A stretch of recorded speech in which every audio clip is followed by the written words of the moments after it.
Namaste, welcome to Mana TV Telangana. Today we are going to discuss on moral values and professional ethics in education. అయితే ఈ గురుకుల ఉద్యోగాల భాగంగా మనం రోజు కూడా ప్రతి ఒక్క రోజు కూడా మనం ఒక్కొక్క నిష్ణాతుల్ని ఒక్కొక్క సబ్జెక్ట్ సంబంధించిన నిష్ణాతుల్ని తీసుకొచ్చి మనము సబ్జెక్టుని మనం ఎక్స్ప్లెయిన్ చేయడం జరుగుతుంది. దీనిపైన ఎవరికైనా ఎటువంటి సందేహాలు వచ్చినా కూడా దానికి సంబంధించి మీరు కింద స్క్రోల్ అవుతున్న నెంబర్కి కాల్ చేసి మాకు ఈ పలానా క్వశ్చన్ దీంట్లో మాకు సమాధానాలు కావాలని అడిగినట్టయితే మనకు సమాధానాలు వస్తాయి. అయితే ఈరోజు మనకు ఎక్స్పర్ట్ దీనికి సంబంధించిన ఎక్స్పర్ట్ మనకు రమేష్ గారు ఉన్నారు. నమస్కారం రమేష్ గారు.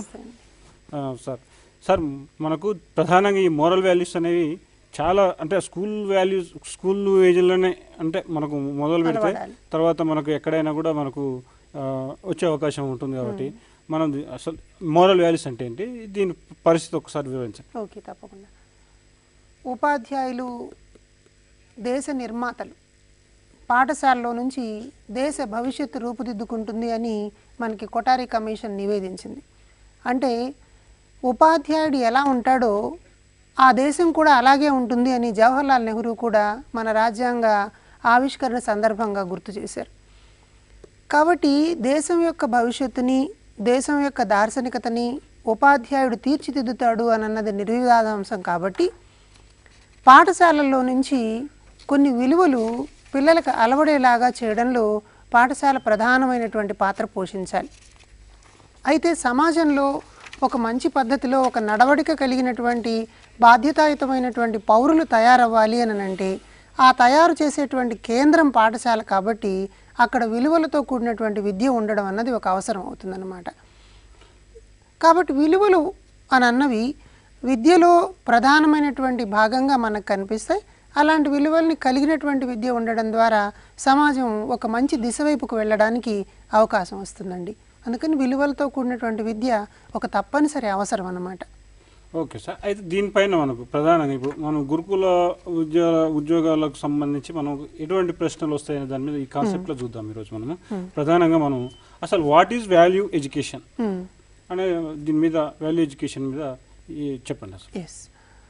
ఇప్పుడు విలువల విద్యకు సంబంధించినటువంటి అంశాన్ని మనం పరిగణలోకి తీసుకున్నప్పుడు ప్రధానంగా ఇప్పుడు మన వాళ్ళు ఉద్యోగార్థులు ఉన్నారు, ఉపాధ్యాయులు రేపొద్దున పరీక్షలు రాసి ఉపాధ్యాయ వృత్తిని చేపట్టేటువంటి సందర్భంలో విలువల విద్య అన్నటువంటి అంశాన్ని, ఆ moral values, ethics in education అన్న దాన్ని సిలబస్లో ఒక అంశంగా ఉంచడం వల్ల ఒక మంచి నాణ్యమైనటువంటి ఉపాధ్యాయుల్ని ఎంపిక చేసుకోవడానికి అవకాశం వస్తుంది.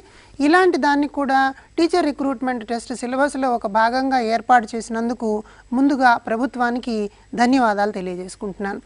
విలువల విద్య అన్నది వాల్యూ ఎడ్యుకేషన్ అని మనం అంటున్నాం. తరగతి గదుల్లో బోధన జరిగేటప్పుడు కేవలం పాఠ్య విషయాలను మాత్రమే నేర్పడం అన్నది కాకుండా, అంటే నాట్ ఓన్లీ పెడగాగికల్ ఇష్యూస్ అంటే కంటెంట్ ఏరియాస్ మాత్రమే కాకుండా in addition to that some kind of moral values we should inculcate those moral values among children. పాఠశాలలో పిల్లల్లో ఆ విలువలతో కూడినటువంటి విద్యని నేర్పడం అన్న ఉద్దేశంతో విలువల విద్య అన్నది ఒక ప్రధానమైనటువంటి రంగంగా మనకి పాఠశాల విద్యా వ్యవస్థలో కనిపిస్తుంది. అలాగే ఉపాధ్యాయులను తయారు చేసేటువంటి టీచర్ ఎడ్యుకేషన్ అంటాం. టీచర్ ఎడ్యుకేషన్లో కూడా విలువల విద్య అన్నది ఒక ప్రత్యేకమైనటువంటి పేపర్గా ఉంది. అక్కడ ఉపాధ్యాయ విద్యార్థులు విలువల విద్యకు సంబంధించినటువంటి అంశాలని నేర్చుకుంటారు. వాటిని వారి వారి క్లాస్ రూముల్లో అమలు చేయడానికి కూడా ప్రయత్నం చేస్తూ ఉంటారనమాట. కాబట్టి బేసికల్గా మనకి విలువలతో కూడిన విద్య అన్నది విద్యారంగంలో ముడిపడినటువంటి ఒక అంశం. దానిని దూరంగా విడతీసి చూడలేనటువంటి పరిస్థితి అనమాట. అవి పాఠాలు నేర్పుతున్నప్పుడు పిల్లల మనసుల్లో విలువల విద్యని ప్రవేశపెట్టడం కోసం మనం రకరకాలైనటువంటి ప్రయత్నాలు చేస్తూ వస్తాం. కాబట్టి ముందుగా మనం విలువల విద్య యొక్క లక్ష్యాలు ఏముంటాయి ఒకసారి దీనికి సంబంధించి మనకు అంటే what are the objectives of ఈ వాల్యూ ఎడ్యుకేషన్?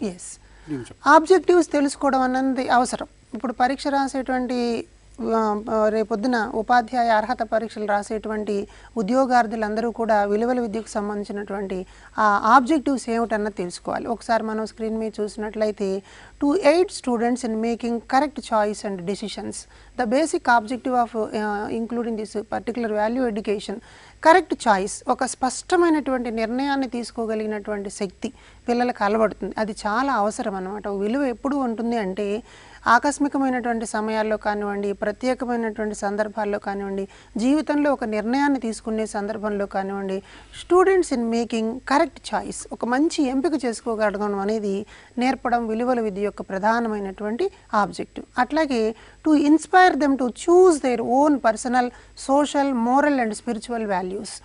అంటే వాళ్ళని ఇన్స్పైర్ చేయడం కోసం them choose their own moral values, personal values and spiritual values. వీటన్నిటిలో కూడా విలువలు అంటే not only for class room transactional ప్రాసెస్లో వచ్చేటువంటివి మాత్రమే కాదు. కొన్ని స్పిరిచువల్ వాల్యూస్ ఉంటాయి, కొన్ని మోరల్ వాల్యూస్ ఉంటాయి, కొన్ని సోషల్ వాల్యూస్ ఉంటాయి. ఇవన్నీ కూడా డెవలప్ చేసేలాగా ఆబ్జెక్టివ్ని మన వాళ్ళు ఏర్పాటు చేసుకున్నారు. అలాగే మరొక ముఖ్యమైనటువంటి ఆబ్జెక్టివ్ ఏంటంటే to create awareness on practical methods that lead to personal and social development. అంటే ఆ రకమైనటువంటి డెవలప్మెంట్ రావాలి. పర్సనల్ డెవలప్మెంట్, వ్యక్తిగతంగా అభివృద్ధి చెందడానికి, సమాజపరంగా అభివృద్ధి చెందడానికి కావాల్సినటువంటి వాటిని మనం ఆబ్జెక్టివ్గా పెట్టుకున్నాం. అలాగే promotes analysing capacity, responding to the questions on values and it's implications on life demands, thinking and reflecting అంటాం. కాబట్టి ఇది ఎలా ఉండాలి? ఒక అనలైజింగ్ కెపాసిటీని పిల్లల్లో బిల్డప్ చేయాలి. విశ్లేషణాత్మకమైనటువంటి శక్తిని పిల్లల్లో పెంపొందించేలాగా ఉండాలి.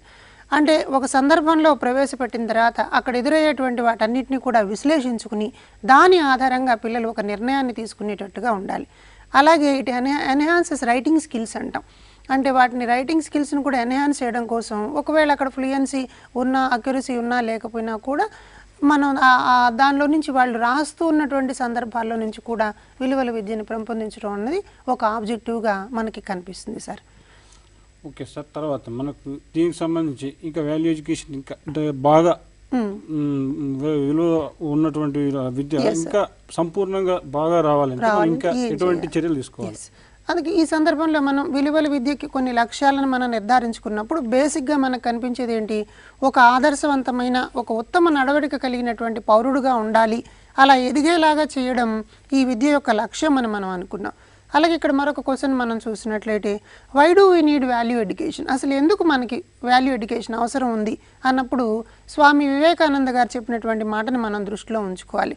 We want that education by which character is formed, strength of mind is increased, the intellect is expanded and by which one can stand on one's own feet అంటాడు Swami Vivekananda. We want that education by which character is formed. అంటే education మనం ఎలాంటిది కావాలనుకుంటున్నాము? క్యారెక్టర్ని తయారు చేసేటువంటిది. అంటే అక్కడ పిల్లలకు కావాల్సినటువంటి ఆ క్యారెక్టర్ని తయారు చేయాలి. అలాగే స్ట్రెంగ్త్ ఆఫ్ మైండ్ ఇంక్రీజ్డ్, మనం మన మేధస్సుని, మన మైండ్కి సంబంధించినటువంటి దాని యొక్క స్థిరత్వాన్ని ఇంక్రీజ్ చేసేటువంటి విధానంగా అలా ఉండాలి. అలా ఉన్నప్పుడు ఏమవుతుంది అని అంటే వాల్యూ ఎడ్యుకేషన్ మనకు కొన్ని రకాలైనటువంటి లాభాలను చేకూర్చేదిగా మారుతుంది. కాబట్టి స్వామి వివేకానంద చెప్పినట్లు పిల్లలకి వాల్యూ ఎడ్యుకేషన్ని ప్రవేశపెట్టడం ద్వారా కొన్ని లాభాలని మనం అందుకోగలిగినటువంటి వాళ్ళం అవుతాం. అవేమిటో కూడా చూసే ప్రయత్నం చేద్దాం. ఎందుకు వాల్యూ ఎడ్యుకేషన్ ఎక్కడెక్కడ మనకి సహాయపడుతుంది అంటే టు లెర్న్ అబౌట్ వాల్యూస్ని తెలుసుకోవడం కోసం వాల్యూ ఎడ్యుకేషన్ అన్నది మనకు పనికొస్తుంది. అట్లాగే to realise the importance of values. చాలామందికి విలువలు ఉన్నాయని మనం చెప్తాం, బాగానే ఉంది. వాటి యొక్క ఇంపార్టెన్స్ ఏమిటి అన్నది తెలియకపోవడం వల్ల వాటిని మనం పాటించేటువంటి ప్రయత్నం చేయం. ఆ విలువ చాలా చిన్నది కావచ్చు, చాలా పెద్దది కావచ్చు. ఉదాహరణకి మనం మన పాఠశాల ఆవరణలో కానీ ఎక్కడో మన ఆఫీస్ ఆవరణలో కానీ 2 చెత్త కాగితాలు పడున్నాయి, ఒక వేస్ట్ మెటీరియల్ ఉంది. దాన్ని తీసుకెళ్ళి డస్ట్బిన్లో వేయడం అనేది ఒక విలువ. ఈ విలువ ఒక దేశభక్తిని కలిగినటువంటి పౌరుడుగా తయారు చేసేదానికి పనికొస్తుంది అని చెప్పి అంటారు. ఇది చాలా చిన్నదిగా కనిపించవచ్చు, కానీ ఇది ఏం చేస్తుంది? It realises the importance of the values. దాన్ని అర్థం చేసుకునేలాగా చేస్తుంది. అలాగే to make a starting point. ఇక్కడి నుంచి మనం ఒక విలువని నేర్పినట్లయితే ఆ విలువ మరొక విలువకి అవకాశాన్ని కల్పిస్తుంది, ఆ విలువ మరొక విలువకి అవకాశాన్ని కల్పిస్తుంది. ఈ సందర్భంగా మనకి మొట్టమొదటిసారిగా భారతదేశానికి స్వాతంత్రం వచ్చినప్పుడు మన పార్లమెంట్లో నెహ్రూ గారు చెప్పినటువంటి ఒక మాటని మనం గుర్తు తెచ్చుకోవాలి. ఆయన ఆరామ్ హరామ్ హై అంటాడు. ఎక్కడైతే సోమరితనంగా అనిపిస్తుందో అది మంచిది కాదు, అంటే టైంని సద్వినియోగం చేసుకోవాలి అన్నది ఆయన యొక్క ఉవాచ. కాలాన్ని మనం ఎప్పుడైతే సద్వినియోగం చేసుకోగలుగుతామో దాన్ని ఆధారంగా చేసుకుని అన్ని రకాలైనటువంటి మంచి మంచి లక్షణాలని పెంపొందించుకోవడానికి అవకాశం వస్తుంది అని అన్నది విలువల విద్యలో మనకు కనిపించేటువంటి అంశం అన్నమాట. కాబట్టి ఆబ్జెక్టివ్స్ని తర్వాత ఎందుకు విలువల విద్య అన్నదాన్ని దృష్టిలో ఉంచుకుని మనం పరీక్షలకు సిద్ధం కావాల్సినటువంటి అవసరం ఉంది. ఓకే సార్, తర్వాత మనం ఇంకోటి చూసినట్టయితే మోరల్ అండ్ స్పిరిచువల్, దీనికి సంబంధించిన వాల్యూస్ ఏంటంటే ఏ రంగంలో ఏ ఏరియాలో ఉంటుంది, మనకు ఏ ఏరియాలో ఈ క్వశ్చన్స్ అడిగే అవకాశం ఉంది. దీన్ని అర్థం చేసుకోవాలంటే ముందుగా మనం అసలు వాల్యూస్ అంటే ఏమిటి, ఎందుకు మనకి విలువలు కావాలి అన్న విషయాన్ని కూడా మనకి ప్రణాళికలో తెలియజేసినటువంటి అంశాన్ని పరిశీలించి రెండవ దానిలోకి వెళ్దాం. ఇప్పుడు వాల్యూస్కి సంబంధించినటువంటి అంశంలో మనం విలువల విద్యని మనకి పాఠ్య ప్రణాళికలో చేర్చేటువంటి సందర్భంలో మన భారతదేశంలో అంటే స్వాతంత్రానికి పూర్వం కానివ్వండి, స్వాతంత్రం తర్వాత కానివ్వండి, వివిధ రకాల విద్యా కమిటీలు, కమిషన్లు అన్నీ కూడా విలువల విద్య యొక్క ప్రాధాన్యతని నొక్కి వక్కాణించాయి. అంటే మనకి స్వాతంత్ర పూర్వం ఉన్నటువంటి కమిటీలతో మొదలుపెట్టి ఈశ్వర్భాయ్ పటేల్ కమిటీ కానివ్వండి, అలాగే కొఠారి కమిటీ కానివ్వండి, అలాగే 1986లో వచ్చినటువంటి జాతీయ విద్యా విధానం, ఇవన్నీ కూడా వాల్యూ ఎడ్యుకేషన్ యొక్క ప్రాధాన్యతని, పాఠశాలల్లో విలువలను నేర్పాల్సినటువంటి ఒక అవసరాన్ని తెలియజేశాయి. 1966-68లో వచ్చినటువంటి కొఠారి కమిషన్ నివేదిక కూడా పాఠశాల పిల్లల్ని బాధ్యతాయుతమైనటువంటి పౌరులుగా తీర్చిదిద్దాలి అంటే వాళ్ళకి విలువలతో కూడినటువంటి బోధన ఉండాలి, విలువల విద్యని పాఠశాలలో భాగస్వామ్యం చేయాలి అని చెప్పారు. అలాగే మనకు రెండవ అంశాన్ని పరిశీలించినట్లయితే ఈ కమిటీలో 1986 జాతీయ విద్యా విధానం చాలా ప్రధానమైంది. జాతీయ విద్యా విధానం పేర్కొన్నది ఏమిటి అని అంటే విలువల విద్య ద్వారా మాత్రమే ప్రజాస్వామ్యబద్ధమైనటువంటి పౌరులను రూపొందించగలమని చెప్పారు. కాబట్టి విలువల విద్యని మనం తరగతి గదిలో ఒక బోధన అంశంగా, పాఠశాల విద్యలో ప్రధానమైనటువంటి అంశంగా ప్రభుత్వాలు గుర్తించాయి. అంచేత పాఠశాల వ్యవస్థకు సంబంధించినటువంటి కీలక ఘట్టమైన ప్రాథమిక విద్యలో నుంచే విలువల బోధన ఉండాలి అని అన్నది 1986 జాతీయ విద్యా విధానంలో పేర్కొన్నటువంటి అంశం.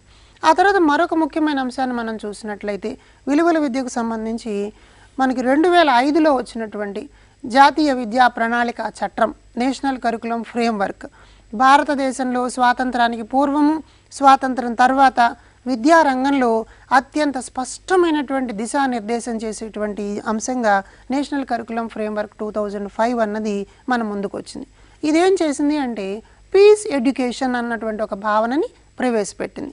ఈ పీస్ ఎడ్యుకేషన్ అన్నది శాంతితో కూడినటువంటి సమాజాన్ని ఏర్పరచాలి అని అంటే, ఎలాంటి ఉద్రిక్తతలు లేకుండా, ఎలాంటి అపసామాన్యతలు లేకుండా సమాజం ఉండాలి అని అంటే శాంతితో కూడినటువంటి విద్య ఉండాలి. పీస్ ఎడ్యుకేషన్ అన్నటువంటి భావన 2005 జాతీయ విద్యా ప్రణాళిక చట్టం తీసుకొచ్చింది. ఇది కూడా మన విలువల విద్య అన్నటువంటి అంశాన్ని తరగతి గదిలో ఒక బోధనాంశంగా ప్రవేశపెట్టడంలో ఒక సూచన చేసినటువంటి విశేషంగా మనం భావించాలి. అయితే ఇక్కడ ఈ సోర్సెస్ ఆఫ్ వాల్యూస్, అసలు ఇప్పుడు మీరు అడిగారు ఎన్ని రకాలైనటువంటి విలువలు ఉంటాయని అన్నది. అయితే ఈ రకాలైనటువంటి విలువల్ని మనం పరిశీలించాలి అంటే అసలు ఆ వాల్యూస్ ఎక్కడెక్కడి నుంచి మనం ఎంపిక చేసుకోవాలి, ఎక్కడెక్కడి నుంచి మనం రాబట్టాలన్నది ముఖ్యమైన విశేషం. అందుకని ఆ సోర్సెస్ మనం చూసినట్లయితే ముందుగా వ్యక్తి, సెల్ఫ్, ఒక మనమైనటువంటి విలువల్ని పెంపొందించుకునే ఒక సోర్స్ ఉండాలి. అలాగే others, parents, teachers, friends, peer group and elders, these are all the factors. These resources are helpful to inculcate values among students or one particular individual. వీళ్ళందరూ కూడా పేరెంట్స్ కానివ్వండి, teachers, friends, peer group, elders అందరూ కూడా వాల్యూస్ని మనకు ఒక source లాగా పనికొస్తారు.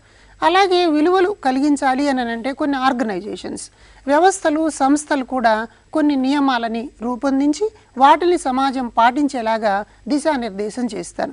Such kind of organisations, for example Ramakrishna Mission లాంటివి తీసుకున్నట్లయితే విలువలు ఎలా ఉండాలి, ఎలాంటి విలువలు పాటించాలి అన్నటువంటి వాటిని మనకి పరిచయం చేస్తున్న దృశ్యాన్ని మనం చూడవచ్చు. అలాగే మరొక ప్రధానమైనటువంటిది the main objective of education మనం ఏమంటున్నాము, it should preserve our culture and transmit the same culture for future generations అంటాం. అంటే the main objective of education is it should preserve our culture. Some traditions are there, some practices are there. ఈ traditions and practices అన్నిటినీ కూడా మనం ఒక తరం నుంచి మరొక తరానికి అందించడానికి ప్రయత్నం చేస్తాం. కాబట్టి ఈ ట్రెడిషనల్ ఇష్యూస్ అన్నవి కూడా మనం సోర్స్ లాగా ఉపయోగించుకోవాలి. ఈ సోర్సెస్ అన్నిటినీ పెట్టుకుని మనం వాల్యూస్ అన్నదాన్ని తీసుకుంటాం. ఈ వాల్యూస్లో మనం ఎలా ఆర్గనైజ్ చేసుకోవాలని చూసినప్పుడు అవి మనకి రకరకాలైనటువంటి వాల్యూస్గా కనిపిస్తాయి. అంటే ఇవాళ మనకి వాల్యూ ఎడ్యుకేషన్కి సంబంధించి రేపు పొద్దున పరీక్ష రాసేటువంటి విద్యార్థులు, ఉపాధ్యాయ విద్యార్థులు వాల్యూ అన్నటువంటి అంశంలో డిఫరెంట్ టైప్స్ని గుర్తుపెట్టుకోవాలి.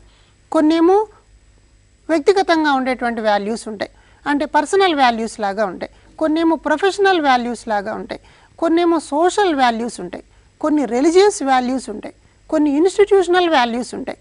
ఇలాంటి రకరకాలైనటువంటి వాల్యూస్ని మనం చూసినప్పుడు స్కూల్ ఎడ్యుకేషన్ ద్వారా ఒక స్టూడెంట్లో, అంటే the responsibility of the teacher here is he should inculcate all values among students.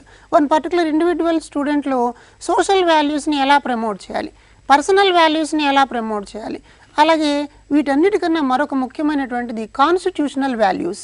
రాజ్యాంగబద్ధంగా కూడా మనం పాటించాల్సినటువంటి కొన్ని విలువలు ఉన్నాయి. ఆ కాన్స్టిట్యూషనల్ వాల్యూస్ని కూడా మనం ప్రమోట్ చేయాల్సినటువంటి అవసరం ఉంది. అంటే మీరు కాన్స్టిట్యూషన్ ప్రియాంబుల్లో చూసుంటారు, అంటే ఫ్యాటర్నిటీ, బ్రదర్హుడ్ అనేది ఉంది, సావర్నిటీ అనేది ఉంది. అంటే ఈ సౌభ్రాతృత్వమైనటువంటి భావన, సమానత్వమైనటువంటి భావన, ఇలాంటివన్నీ కూడా కాన్స్టిట్యూషనల్ వాల్యూస్ అన్నమాట. ఈ కాన్స్టిట్యూషనల్ వాల్యూస్ని కూడా మనం డెవలప్ చేయాల్సినటువంటి అవసరం ఉంది. కాబట్టి కాన్స్టిట్యూషనల్ వాల్యూస్ని మనం పరిశీలించి చూసినప్పుడు ఒక సోషల్ రెస్పాన్సిబుల్ సిటిజన్గా మనం ఆ విద్యార్థిని డెవలప్ చేయడానికి పనికొస్తుందని ఇక్కడ అంటాం సార్. సోషల్ వాల్యూస్ అన్న విషయం కూడా చాలా కీలకమైనటువంటిది. ఒకసారి మనం ఇక్కడ గమనించినట్లయితే social values are always practised in relation to our neighbours, community, society, nation and the world. Society means people having shared customs, laws and organisations. ఇక్కడ ఒకసారి మనం చూస్తే social values are always practised in relation to our neighbours. అంటే social వాల్యూస్ని మనం నైబర్స్తో మనం సంబంధాలు కలిగి ఉన్నప్పుడే సోషల్ వాల్యూస్ వస్తాయి. కాబట్టి సోషల్ వాల్యూస్ని మనం అలా డెవలప్ చేసుకోవాల్సినటువంటి అవసరం ఉందన్నమాట. అంటే ఇది ఒక ప్రాక్టీస్తో మాత్రమే వస్తుంది. అందుకని మన వాళ్ళు ఒక మాట చెప్తూ ఉంటారు, values are practised not teach అంటాం. అంటే అవి చెప్పడం ద్వారా రావు, ప్రాక్టీస్ చేయడం ద్వారా మాత్రమే వస్తాయి. అందుకని సోషల్ వాల్యూస్ని ప్రాక్టీస్ చేయడం ద్వారా, ఏ వాల్యూనైనా సరే స్కూల్లో ప్రాక్టీస్ చేయడం ద్వారా మాత్రమే నేర్పడానికి అవకాశం ఉంటుంది. ఇలాంటి సోషల్ వాల్యూస్ ఏమేమి ఉన్నాయన్న దాన్ని కూడా మనం సిలబస్లో పరిశీలించి చూసినట్లయితే ప్రధానంగా కనిపించేది సోషల్ కాన్షియస్నెస్. సోషల్ కాన్షియస్నెస్ అన్నది ఒక ప్రధానమైనటువంటిది. ఇవాళ సమాజంలో రకరకాలైనటువంటి దురాగతాలకి కారణం ఆ సోషల్ కన్సర్న్ లేకపోవడం, సోషల్ కాన్షియస్నెస్ అన్నది లేకపోవడం. ఒక రెస్పాన్సిబుల్ సిటిజన్గా ఎదగడానికి కావాల్సినటువంటి కాన్షియస్నెస్ అన్నది ఇక్కడ ప్రమోట్ అవుతుందన్నమాట. అలాగే ఈక్వాలిటీ అండ్ బ్రదర్హుడ్ అంటాం. అంటే ఈక్వాలిటీ, అందరికీ సమానమైనటువంటి భావన కలిగి ఉండడం, ఇతరుల పట్ల ఒక బ్రదర్హుడ్ నేచర్ని, సోదర భావాన్ని కలిగి ఉండేటువంటి వ్యక్తులను తయారు చేయడం. And one more important thing, పిల్లల్లో నేర్పాల్సినటువంటి వాల్యూ డైలాగ్.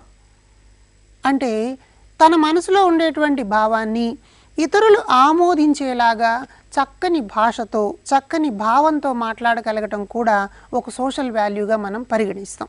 అంటే సమాజంలో రకరకాలైనటువంటి వ్యక్తుల మధ్య సంఘర్షణలు జరుగుతాయి. ఎందుకు? వాళ్ళకి సంభాషణ నైపుణ్యము, సంభాషణ చాతుర్యము అన్నది లేకపోవడం.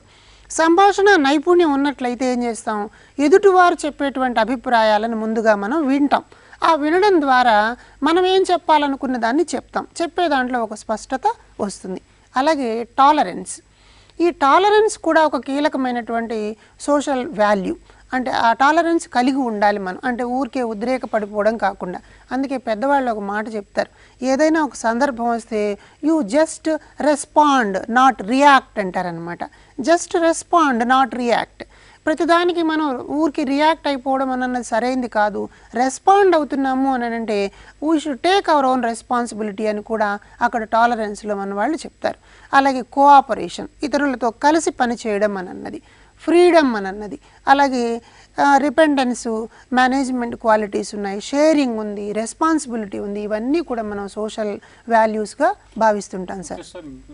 ఇంకో విషయానికి వచ్చినట్టయితే మనం ఇందాక ఒకటి మాట్లాడినాం, మోరల్ అండ్ స్పిరిచువల్ వాల్యూస్. అయితే వీటి ఇంపాక్ట్, అంటే దీని యొక్క ఇంపాక్ట్ ప్రొఫెషన్లో ఏ విధంగా ఉంటుంది? Yes, moral values most important part. ఈ మోరల్ వాల్యూస్ని మనం గమనించినట్లయితే ఈ మోరల్ వాల్యూ ఎందుకంటే మోరల్ వాల్యూ అని అన్నది కేవలం విలువలను నేర్పేటువంటిది ఒకటేనా అని అంటే దీనికి మనం ఒక్కసారి మన ప్రాచీన సంప్రదాయాన్ని గుర్తు తెచ్చుకోవాల్సిన అవసరం ఉందన్నమాట. భారతీయ సంప్రదాయం ప్రపంచానికే మోరల్ వాల్యూస్ని దిశానిర్దేశం చేసినటువంటి సంప్రదాయం. మన దగ్గర ప్రాచీన కాలం నుంచి బహుశా అందరికీ కూడా పంచతంత్రం లాంటి కథలు తెలుసు. ఈ పంచతంత్రం లాంటివి, కాశీ మజిలీ కథలు, ఇలాగే ఇవన్నీ కూడా ఏం చేస్తున్నాయి, పిల్లల్లో కొన్ని మోరల్ వాల్యూస్ని, మనకున్నటువంటి పురాణాలు, మనకున్న ఇతిహాసాలు, ఇవన్నీ కూడా పిల్లల్లో మోరల్ వాల్యూస్ని పెంపొందింపజేయడానికి పనికొచ్చేటువంటి అంశాలుగా ఉంటాయి. అయితే ఏ సొసైటీలోనైనా సరే అది ఒక మతంతో సంబంధం కలిగి ఉంటుంది కాబట్టి మోరల్ వాల్యూస్, స్పిరిచువల్ వాల్యూస్ రెండు ఒకదానికొకటి హ్యాండ్ ఇన్ హ్యాండ్గా నడుస్తూ ఉంటాయి. మనం బైబిల్లో నుంచి చాలా అద్భుతమైనటువంటి స్పిరిచువల్ మోరల్ వాల్యూస్ను చూడొచ్చు. ఖురాన్లో నుంచి చాలా గొప్ప పవిత్రమైనటువంటి మోరల్ వాల్యూస్ని, స్పిరిచువల్ వాల్యూస్ని చూడొచ్చు.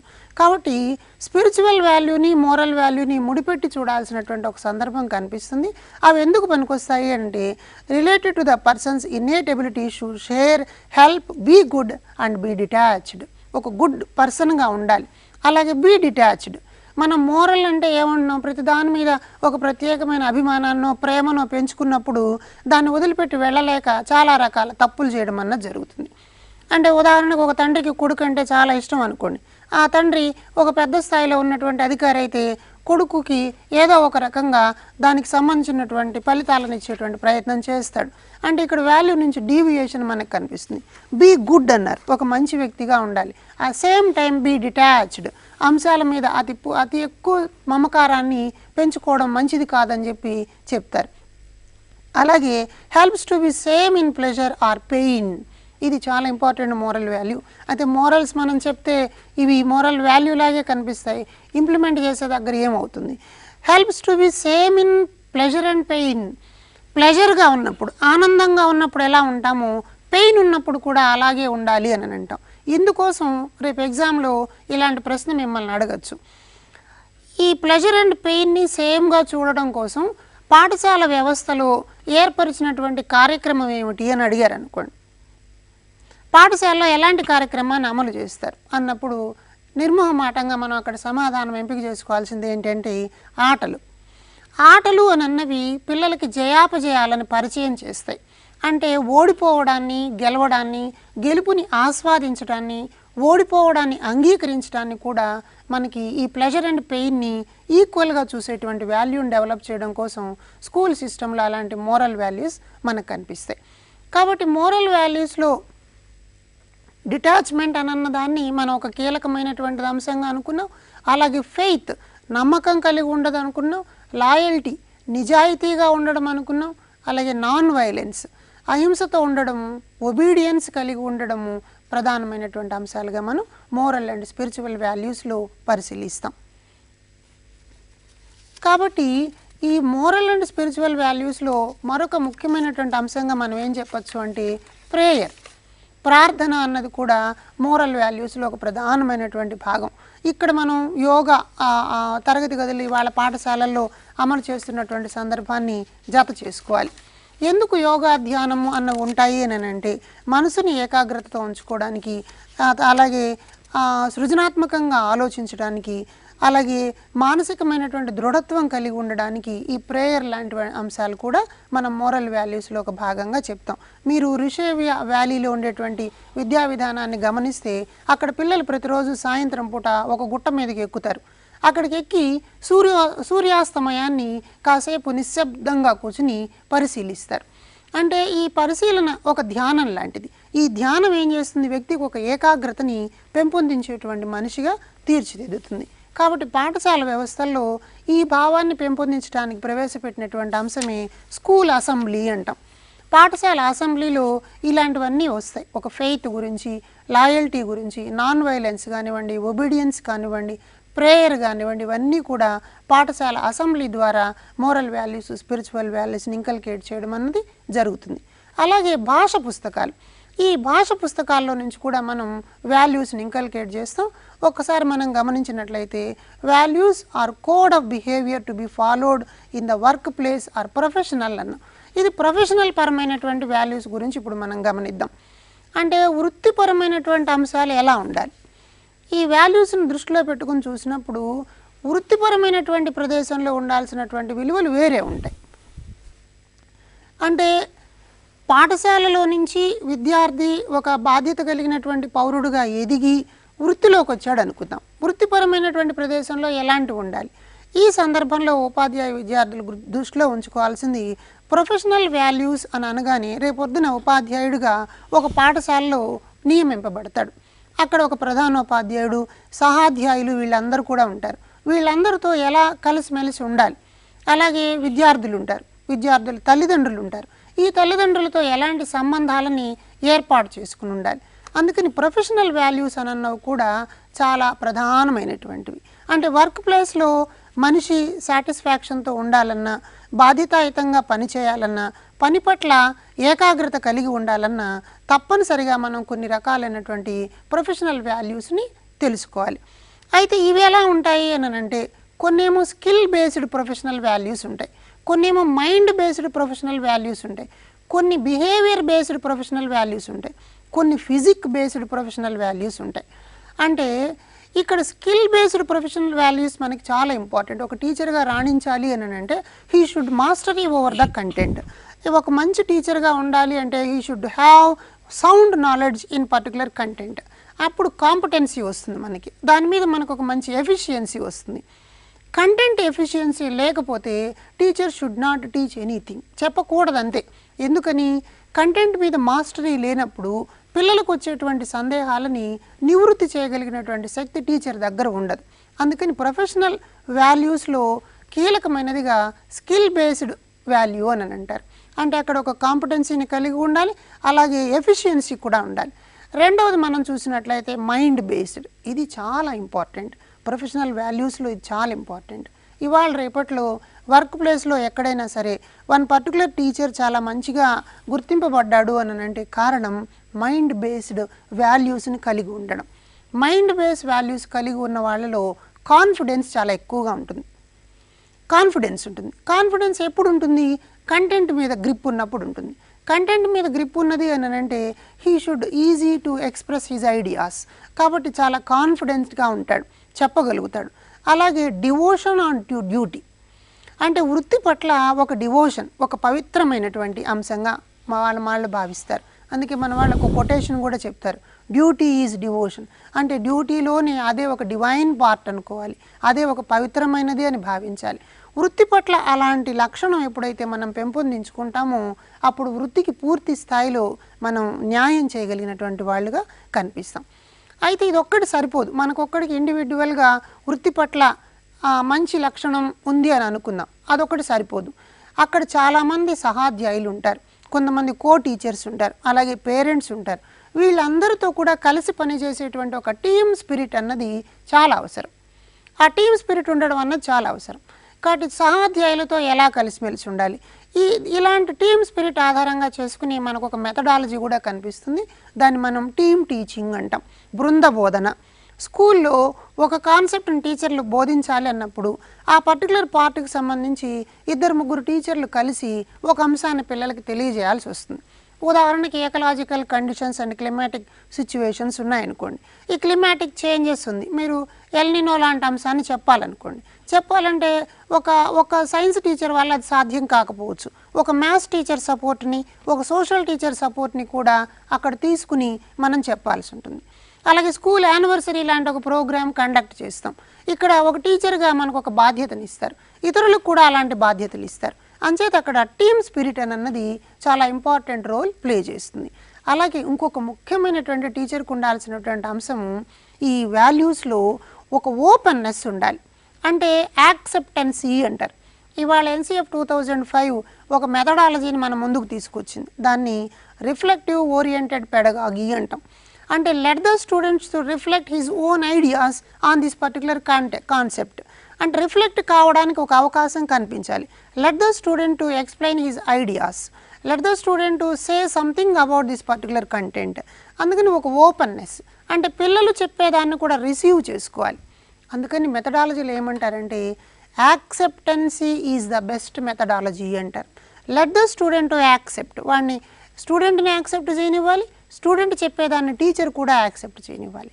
అలా ఒక ఓపెన్నెస్ ఉండాలి. నేను చెప్పిందే వేదం పూర్వకాలం అనుకునేవాళ్ళు అనమాట. టీచింగ్ అంటే వన్ వే ట్రాఫిక్ లాంటిదని. నో, టీచింగ్ ఎప్పుడు కూడా ఒక టూ వే ట్రాఫిక్ లాంటిది. పిల్లల్ని టీచరు యాక్సెప్ట్ చేయాలి, అలాగే టీచరు పిల్లలు కూడా యాక్సెప్ట్ చేసేలాగా ఒక బైపోలార్ లాగా ఇది కనిపించాలంటాం. At the same time balancing mind is also a professional value. ఒక బ్యాలెన్సింగ్ మైండ్ ఉండాలి. అంటే చాలా సందర్భాల్లో తరగతి గదిలో దీని మీద టీచింగ్ యాప్టిట్యూడ్లో కూడా కొన్ని ప్రశ్నలు మనకు వస్తూ ఉంటాయి. Why a teacher should need balancing mind అంటారు. అంటే ఫర్ ఎగ్జాంపుల్ ఒక హోంవర్క్ రాసుకు రాలేదనుకోండి, పిల్లలు హోంవర్క్ రాసుకు రాకపోతే అప్పుడు మనం ఆ పిల్లల్ని చాలా కోపంగా చూస్తాం, లేదా ఒక చెడ్డ పని చేస్తే వాడిని హింసించేటువంటిది, వాడికి ఒక పనిష్మెంట్ ఇవ్వడము, ఇట్లాంటివి ఉంటాయి. అక్కడ జడ్జి చేయడం దగ్గర ఒక బ్యాలెన్సింగ్ మైండ్ అన్నది చాలా అవసరం. స్కూల్లో టీచర్ ఈజ్ ఒక పెద్ద జడ్జి, న్యాయ నిర్ణేత. అందుకని టీచర్కి ఒక బ్యాలెన్సింగ్ మైండ్ ఉండాలి, అది చాలా అవసరం. అలాగే బిహేవియర్కి సంబంధించినటువంటి అంశాలు, బిహేవియర్కి సంబంధించినటువంటి అంశాల్లో ఎక్కడైతే మైండ్ బేస్డ్ వాటిలో ఒక కాన్ఫిడెన్సు అలాగే డివోషన్ వస్తుందో ఈ రెండిట్లోంచి బిహేవియర్ రిఫ్లెక్ట్ అవుతుంది. అంచేత ఒక అకౌంటబిలిటీ అన్నది వస్తుంది. అంటే వృత్తి పట్ల ఒక అకౌంటబిలిటీ, ఒక బాధ్యత, నాకు ఈ పని ఇచ్చారు, నేను దీన్ని నిర్వర్తించాలి అన్నటువంటి ఒక బాధ్యత వస్తుంది. అలాగే respect for learning and learned, ఇది మోస్ట్ ఇంపార్టెంట్ టీచర్ బిహేవియర్ అన్నమాట. Respect for learning and learned. ఇప్పుడు పాఠశాలలో ప్రధానోపాధ్యాయుడు ఉంటాడు. ఆయన ప్రధానోపాధ్యాయుడు పదవి రీత్యా ప్రధానోపాధ్యాయుడు అయి ఉండొచ్చు, విషయ పరిజ్ఞానం రీత్యా ప్రధానోపాధ్యాయుడు అయి ఉండొచ్చు, లేదా అనుభవం రీత్యా ప్రధానోపాధ్యాయుడు అయి ఉండొచ్చు, లేదా మనకన్నా జూనియర్ అయినటువంటి టీచర్ దగ్గర చాలా పెద్ద జ్ఞానం ఉండుండొచ్చు. ఆయన sound knowledge in physics, sound knowledge in mathematics అనుకోండి. వాళ్ళని మనం గౌరవించి తీరాల్సినటువంటి అవసరం ఉంది. అంచేత లెర్నింగ్ని, లెర్న్డ్ పర్సన్స్ని ఇద్దరిని కూడా రెస్పెక్ట్ ఇవ్వాలి. నేర్చుకోవడానికి రెస్పెక్ట్ ఉండాలి, నేర్చుకునేటువంటి అంశానికి రెస్పెక్ట్ ఉండడం అన్నది అవసరం అన్నమాట. కాబట్టి ఇలాంటి అంశాన్ని బిహేవియర్కి సంబంధించినటువంటి వాల్యూగా మనం గమనిస్తాం. అలాగే విల్లింగ్నెస్ ఫర్ డిస్కషన్ అంటాం. ఈ ప్రొఫెషనల్ వాల్యూస్లో ఎగ్జామ్ దృష్ట్యా చూసినప్పుడు చాలా ముఖ్యమైనటువంటి పాయింట్ విల్లింగ్నెస్ ఫర్ డిస్కషన్. అంటే టీచరు విల్లింగ్కి ఒక అవకాశం ఉండాలి. అంటే యాక్సెప్ట్ చేయడానికి, సంభాషించడానికి, మాట్లాడడానికి, చర్చించడానికి ఒక విల్లింగ్నెస్ కలిగినటువంటి వ్యక్తిగా ఉండాలి. లాస్ట్లో ప్రొఫెషన్కి సంబంధించి మనం గమనించాల్సింది ఈ ఫిజిక్ వాల్యూస్ అంటాం అన్నమాట. ఈ ఫిజికల్ వాల్యూస్ అంటే some kind of appearance is also most important in class room teaching. అంటే టీచరు అంటే ఎట్లా అంటే అట్లా ఉండడం కాకుండా ఒక శుభ్రమైనటువంటి వస్త్రధారణ ఉండాలి, ఒక నాణ్యమైనటువంటి ప్రవర్తన విధానం ఉండాలి, స్పష్టమైనటువంటి ఉచ్చారణ ఉండాలి, ఒక చీర్ఫుల్ పర్సన్ లాగా ఆనందంగా మాట్లాడడం అన్నది ఉండాలి. ఇలాంటి ఎఫర్ట్స్ అన్నీ పెట్టాలి. ఇలాంటివన్నీ ఉన్నప్పుడు ఒక ప్రొఫెషనల్గా ఫిజికల్గా ఉండేటువంటి ఒక సౌండ్ నేచర్ కూడా టీచర్ దగ్గర వస్తుంది. కాబట్టి ప్రొఫెషనల్ వాల్యూస్ అన్నవి రేపు మనకి వాల్యూ ఎడ్యుకేషన్ అన్నటువంటి విభాగం కింద అడిగేటువంటి ప్రశ్నల్లో చాలా ముఖ్యమైనటువంటి భాగంగా మనం చూడాలి sir. Okay sir, thank you sir. ఇప్పుడు మనకు ఒక ఫోన్ కాలర్ అందుబాటులో ఉన్నారు, వారి ప్రశ్న ఒకసారి చూద్దాం సార్. హలో హలో చెప్పమ్మా, మీ పేరు చెప్పండి. నా పేరు స్వప్న. హలో, నా పేరు స్వప్న. స్వప్న గారు, మీ ప్రశ్న స్పష్టంగా అడగండి. మోరల్ వాల్యూస్ సంబంధించి మనకు ఎక్స్పర్ట్ రమేష్ గారు ఉన్నారు, ఎస్సీఆర్టీ కోఆర్డినేటర్. Okay sir. ముందుగా మనకి కొంచెం మీ టీవీ వాల్యూమ్ తగ్గించండి అమ్మా కొంచెం. ఓకే సార్, తగ్గించారు. ఇప్పుడు అడగండి సార్ని. సార్ ఇది చాలా చెప్తుందండి మాకు వాళ్ళకి. అయితే ఈ ప్రోగ్రామ్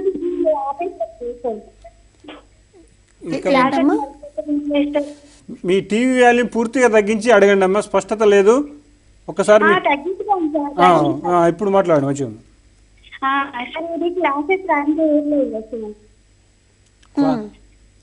దేని గురించి క్లాసెస్ కంటిన్యూ అవుతాయా?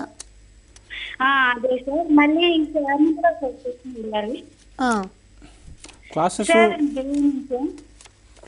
Classes continue చేస్తామమ్మా. అయితే కొంచెం టైం, ఇప్పుడు నోటిఫికేషన్ వారం 10 రోజులు పడుతుండొచ్చు. సరే, మీ కోరిక మేరకు కనీసం ఒక క్లాస్ అన్న ఎక్స్టెండ్ చేద్దామని కూడా చూస్తున్నాము. మీకు దీనికి సంబంధించిన విషయాలు మీకు అంటే ప్రతిరోజు అంటే ఒక హాలిడేస్ తప్ప మీకు ప్రతిరోజు మీకు 4 to 5 లైవ్ కార్యక్రమం ఉంటుంది. లైవ్ కార్యక్రమంలో ఓన్లీ ఫోన్లే కాకుండా కూడా ఈ సబ్జెక్టు అంశాలకు సంబంధించి రోజు కూడా మీకు ప్రస్తావనకు వస్తున్నాయమ్మా. కాబట్టి మీరు ఈ సబ్జెక్టు సంబంధించిన అంశాలు ఏమైనా ఉంటే సార్ని ఒకసారి అడగండి అమ్మా.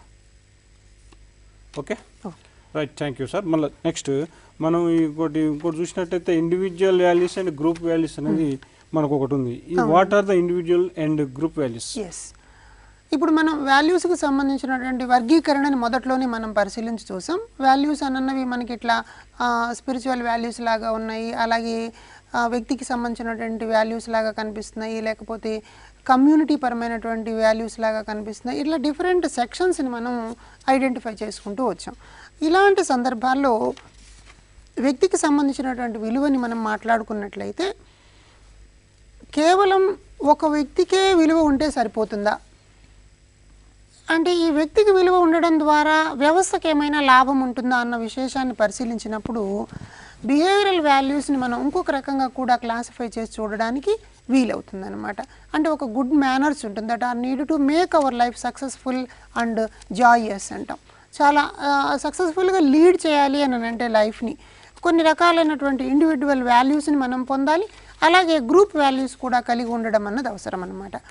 అంటే ఒక particular individual values practised by an individual for his own benefit, ఆ ఓన్ బెనిఫిట్ కోసం మాత్రమే, అంటే తన యొక్క పర్సనల్ బెనిఫిట్ కోసం మాత్రమే కొన్ని వాల్యూస్ని ఫాలో అయితే దాన్ని ఇండివిజువల్ వాల్యూస్ అంటాం. అంటే ఇండివిజువల్ వాల్యూస్ని ఒక టీచర్గా క్లాస్ రూమ్లో ఫాలో అవ్వాల్సి వస్తుంది, లేదా ఒక పేరెంట్గా, ఒక ఫాదర్గా, ఒక మదర్గా ఇంట్లో ఫాలో అవ్వాల్సి వస్తుంది. అలాగే ఒక సందర్భంలో ఒక పాఠం చెప్పే దగ్గర కానివ్వండి, లేకపోతే పిల్లలకు కొన్ని సూచనలు చేసే దగ్గర కానివ్వండి, ఆయన వాటిని ప్రాక్టీస్ చేస్తూ కనిపించాలి. సమయానికి రావాలి అని పిల్లలకు ఒక ఇన్స్ట్రక్షన్ ఇవ్వాలి అని అంటే ముందుగా ఈ నియమాన్ని పాటించాల్సిన వాడు ఉపాధ్యాయుడు. అంచేత ఈ ఇండివిజువల్ వాల్యూస్ అని అన్నవి తన ఓన్ బెనిఫిట్ కోసం చేయాల్సినటువంటి అంశాలుగా ఉన్నప్పటికీ కూడా వీటి ద్వారా పిల్లల్లో ఒక మంచి ఆదర్శమైనటువంటి భావన ఉపాధ్యాయుడి మీద కలగడానికి అవకాశం వస్తుంది. అందుకని ఉపాధ్యాయుని యొక్క స్వభావాన్ని, ఉపాధ్యాయుని యొక్క స్వరూపాన్ని, ఉపాధ్యాయుని యొక్క వ్యక్తిత్వాన్ని నిర్ధారించి చెప్పే సందర్భాల్లో ఉపాధ్యాయుడు ఇండివిజువల్ వాల్యూస్ని తప్పనిసరిగా పాటించాలి అని చెప్పి అంటారనమాట. అలాగే ఒక ఇండివిజువల్గా ఉంటే సరిపోదు. ఇందాక మనం గతంలో కొన్ని రకాల వాల్యూస్, సోషల్ వాల్యూస్ గురించి మాట్లాడుకున్నప్పుడు కానివ్వండి, కాన్స్టిట్యూషనల్ వాల్యూస్ గురించి మాట్లాడుకున్నప్పుడు కానివ్వండి, అలాగే వాటన్నిటిలోనూ కూడా ఒక ఇండివిజువల్గా వాల్యూ ఉంటే సరిపోదు, ఇది గ్రూప్ బిహేవియర్లో కూడా రిఫ్లెక్ట్ కావాలి అన్నప్పుడు కొన్ని పదాలు మనం విన్నాం. అంటే యాక్సెప్టెన్సీ అన్నది ఉండాలి అని అన్నాం. అలాగే మైండ్ చాలా కాన్షియస్గా ఉంచుకోవాలి, మైండ్ డెవలప్మెంట్ కోసం పనిచేయాలి అని అన్నాం. ఈ వాల్యూస్ అన్నీ కూడా గ్రూప్ వాల్యూస్లోకి పనికొస్తాయి. అందుకని values practised collectively by a group of people. కొన్ని గ్రూప్ ఆఫ్ పీపుల్స్ అందరూ కలిసి కానీ వాటిని వాల్యూస్ని ఏర్పాటు చేసుకుంటే అలాంటి వాటిని మనం గ్రూప్ వాల్యూస్ అంటాం. ఇవి ప్రధానంగా స్కూల్లో రేపు పరీక్షలో అడగడానికి అవకాశం ఎక్కడుందంటే కాన్స్టిట్యూషన్ అని ఉంది కదా, స్కూల్ కాన్స్టిట్యూషన్, పాఠశాల ప్రణాళిక, సంస్థాగత ప్రణాళిక. ఒక ఫోన్ వస్తున్నట్టు ఒక్కసారి మనం డిస్కంటిన్యూ చేద్దాం. ముందుగా మనకు ఒక ఫోన్ కాలర్ అందుబాటులో వారి యొక్క ప్రశ్న చూద్దాం. Sir hello. Hello sir. నమస్కారం అమ్మా, చెప్పండి అమ్మా, మీ పేరు చెప్పండి. గుడ్ ఈవినింగ్ సార్, నా పేరు రేణుక సార్. రేణుక గారు, మీ ప్రశ్న స్పష్టంగా అడగండి. ఇక్కడ మనకు మోరల్ వాల్యూస్ ఎక్స్పర్ట్ రమేష్ గారు ఉన్నారు. Good evening sir. Good evening అమ్మా, చెప్పండి. సార్ క్వశ్చన్స్ ఎట్లా వస్తాయి సార్ ఒకసారి? Yes, good. అందుకని ఇప్పుడు మోరల్ వాల్యూస్కి సంబంధించి ప్రశ్నలు కంటెంట్ని ఆధారంగా చేసుకుని ఉంటాయి కాబట్టి ప్రశ్న ఎలా వస్తుందన్న దాన్ని కూడా మనం ఆ సందర్భాల్లో చూస్తున్నాం. ఇప్పుడు ఈ పర్టికులర్ పాయింట్ దగ్గర ఒక ఎగ్జాంపుల్ వినండి అమ్మా. వాల్యూస్ అంటే గ్రూప్ వాల్యూస్ అన్న దాని మీద ప్రశ్న ఎలా వస్తుందంటే values practised collectively by a group of people అని అన్నాం. ఒక గ్రూప్ ఆఫ్ పీపుల్ ఒక వాల్యూని తయారు చేస్తారన్నారు. ఎగ్జామ్లో క్వశ్చన్ ఎలా ఉంటుందంటే పాఠశాల సంస్థాగత ప్రణాళిక ఈ కింది విలువని ప్రమోట్ చేయడానికి పనికొస్తుంది. అంటే స్కూల్ ఇన్స్టిట్యూషన్ ప్లాన్ ఏ వాల్యూని ప్రమోట్ చేస్తుంది, ఇండివిజువల్ వాల్యూనా, గ్రూప్ వాల్యూనా, సోషల్ వాల్యూనా అన్నప్పుడు మనం అక్కడ గ్రూప్ వాల్యూ అన్నది తీసుకోవాల్సి వస్తుంది. అంటే స్కూల్ కాన్స్టిట్యూషన్ లాంటిది, ఇన్స్టిట్యూషనల్ ప్లాన్ అన్నది ఒక స్కూల్ కాన్స్టిట్యూషన్. ఆ కాన్స్టిట్యూషన్ లాంటి దాన్ని స్కూల్లో ఉండేటువంటి అందరూ కూడా ఫాలో అవ్వాలి. వీళ్ళందరూ కలిసి కొన్ని నియమాలు పెట్టుకుంటారు. ఫర్ ఎగ్జాంపుల్, ఫస్ట్ బెల్ అందరూ క్లాస్ రూముల్లోంచి బయటకు రావాలి. సెకండ్ బెల్ అందరూ అసెంబ్లీ దగ్గర అసెంబ్లీ అవ్వాలి. థర్డ్ బెల్ అసెంబ్లీ స్టార్ట్ చేయాలి, వెళ్ళిపోవాలి. ఇలా కొన్ని నియమాలు పెడతాం. ఇవన్నిటిని హోల్ గ్రూప్ పార్టిసిపేట్ చేస్తుంది, హోల్ గ్రూప్ ప్రాక్టీస్ చేస్తుంది. కాబట్టి అప్లికేషన్ టైప్లో మన క్వశ్చన్స్ వస్తాయి. What is individual value, what is group value, which of the following is not related to social value, ఇలాంటి క్వశ్చన్స్ కూడా మనకు కనిపిస్తాయి. అంచేత మనం వాల్యూస్ అన్నటువంటి దాన్ని చూసినప్పుడు మొదట్లో మనం మాట్లాడుకున్నప్పుడు ఏ ఏ కమిటీలు చెప్పాయన్న దాన్ని చదవాలి, అలాగే విలువల వర్గీకరణ మీద చదవాలి, విలువల అన్వయాన్ని కూడా చదవాలి. Okay sir, thank you sir. మరొక ఫోన్ కాలర్ అందుబాటులో ఉన్నారు, వారి ప్రశ్న ఏంటో చూద్దాం సార్. హలో హలో హలో, చెప్పండి. నమస్కారం, చెప్పండి. నా పేరు ఫరూక్ అండి, నల్గొండ డిస్ట్రిక్ట్ ఫరూక్ గారు, మీ ప్రశ్న స్పష్టంగా అడగండి. ఇక్కడ రమేష్ గారు మనకు రెండు డౌట్లు ఉన్నాయి. ఒకటి సబ్జెక్టు, ఒకటి అసలు గురుకుల గురించి. ఓకే, చెప్పండి సార్. అది గురుకుల నోటిఫికేషన్ అనేది మళ్ళీ వస్తుందా, ఇంకేమైనా 6 నెలల టైం పట్టుద్దా? 6 నెలల్లో ఫిలప్ చేయాలన్నారు. 6 నెలలు అంటే మనకు వస్తుంది, ఖచ్చితంగా వస్తుంది. అది నోటిఫికేషన్ ఎప్పుడు వస్తుంది అనే దానికంటే మీరు అది మీకు ఇంకా లేట్ అయినా కూడా, మీరు ఎంత లేట్ అయినా కూడా మీకు దాంట్లో ఇంకా సామర్థ్యంగా మొత్తం కూలంకుషంగా చదివి మీరు ఎప్పుడు పడితే అప్పుడు, ఎప్పుడు నోటిఫికేషన్ పడితే అప్పుడు రాసేలాగా మీరు తయారుగా ఉండాలి తప్ప నోటిఫికేషన్ వస్తుందా రాదా అనేది కొద్దిగా అంత ప్రాధాన్యత లేదనిపిస్తుంది. సరే, మీరు దానికి ఎక్కువ ఎటు గవర్నమెంట్ కూడా నిన్న చెప్పడం జరిగింది, ఒక 6 నెలల్లో మొత్తం ఫిలప్ చేయాలనేసి టీచర్ పోస్టులు కూడా చాలా కీలకంగా నిర్ణయం కూడా తీసుకున్నది. సరే, ఇంకా తర్వాత సార్ క్వశ్చన్ అడుగుతున్నారు, ఇంకోటి సార్ని అడగండి. ఫరూక్ గారు చెప్పండి, next question. Okay, phone cut అయినట్టు. మరొక ఫోన్ కాలర్ అందుబాటులో ఉన్నారు. Hello sir, good evening sir. Good evening, చెప్పండి. మీ పేరు చెప్పండి. సార్, నా పేరు రంజిత్ రెడ్డి సార్. రంజిత్ రెడ్డి గారు, మీ ప్రశ్న స్పష్టంగా అడగండి. ఎక్స్పర్ట్ ఇక్కడ రమేష్ గారు ఉన్నారు, moral values. Sir good evening sir. Sir Bhupal Reddy గారు సార్, మీకు ఒకటి అడగాలి సార్. ఏం లేదు సార్, మాకు ఈ మోరల్ వాల్యూస్ గురించి ఈ సార్ను ఒక 2-3 క్లాసెస్ చెప్పమనండి సార్. ఎందుకంటే మోరల్ వాల్యూస్ పైన అంటే విచక్షణ జ్ఞానం రహితంతోనే పెట్టే క్వశ్చన్స్ ఉంటాయి సార్. అంటే ఎక్కడ కూడా టెక్స్ట్ బుక్స్ లో అట్లాంటి ఎగ్జాంపుల్స్ దొరకడం లేదు సార్. ఈ సారు ఇంతకు ముందు వాళ్ళకంటే ఎక్కువ ఎగ్జాంపుల్స్ తోని వివరిస్తున్నారు సార్, చాలా బాగా ఉన్నది. అంటే కామన్ సెన్స్ విచక్షణ జ్ఞానంతోని పెట్టేటటువంటి క్వశ్చన్స్ చెప్తున్నారు సార్, చాలా బాగా నచ్చారు సార్ మాకు. ఓకే సార్, చేశాను సార్. దాని గురించి మీరు మాకు ఒక 2-3 క్లాసెస్ సార్కి ఇప్పియండి సార్ ప్లీజ్, దయచేసి. ఖచ్చితంగా చెప్తారు సార్. ఖచ్చితంగా మనకు ఆల్రెడీ మనకు ఇది ఇచ్చారు కాబట్టి ఖచ్చితంగా చెప్తారు. అందుకోసం ఈరోజు మనకు లైవ్లోకి వచ్చింది కూడా అందుకని మనకు స్పష్టమైన ఒక ప్రణాళికతోటి సార్ కూడా వచ్చారు. ఆ విధంగానే మనం చెప్పిస్తాం, ప్రాబ్లం ఏం లేదు. ఓకే, తర్వాత మరొక కాలర్ ఫోన్ లైన్లో ఉన్నారు. హలో హలో హలో, నమస్తే, చెప్పండి. మీ పేరు చెప్పండి. నా పేరు హనుమంత్ అండి. అహ్మద్ గారు, మీ ప్రశ్న స్పష్టంగా అడగండి. ఇక్కడ మనకు ఎక్స్పర్ట్ రమేష్ గారు ఉన్నారు. సార్ అది, hello, good evening sir. Sir చెప్పండి సార్.